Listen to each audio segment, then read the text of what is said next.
बिस्मिल्लाहिर्रहमानिर्रहीम। मोहतरम नाज़रीन, अस्सलामु अलैकुम। हज़रत रसूल खुदा सल्लल्लाहु अलैहि वसल्लम एक सफ़र के मौका पर एक बेआबोगया मुकाम पर ठहरे।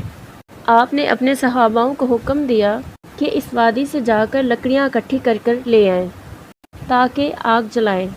असहाब ने अर्ज़ किया, या रसूलल्लाह, इस जगह पर तो सहरा है, ना पानी है, ना सब्ज़ा और ना ही दरख्त। यहाँ ईंधन की लकड़ियाँ तो नहीं मिल सकती।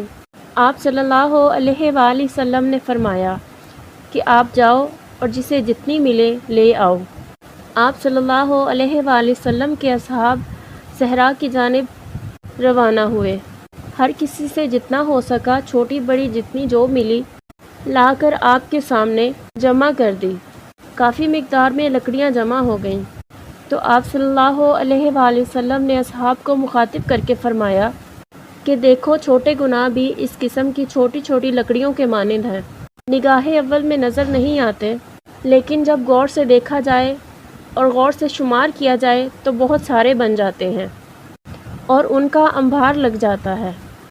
और फरमाया, दोस्तों देखो, छोटे गुनाहों से भी परहेज़ किया करो, क्योंकि छोटे गुनाह ज़्यादा महसूस नहीं होते, लेकिन याद रखो कि हर शय को कोई ना कोई तलाश करने वाला होता है। आप पर भी एक निज़ाम के तहत नज़र रखने वाले फ़रिश्ते मुकर्रर हैं, जो आपकी ज़िंदगी और मौत के बाद सारे अमाल लिखते हैं। एक दिन जब आपको तहरीर शुदा सारा हिसाब किताब नज़र आएगा तो देखोगे कि उन्हीं छोटे गुनाहों का अंबार लगा होगा। अल्लाह ताला हमें तमाम सगीरा और कबीरा गुनाहों से बचने की तौफीक अता फ़रमाए, आमीन। उम्मीद करती हूँ कि आपको आज की वीडियो अच्छी लगी होगी। अगर वीडियो अच्छी लगी है तो वीडियो को लाइक करें और चैनल को सब्सक्राइब करें। शुक्रिया।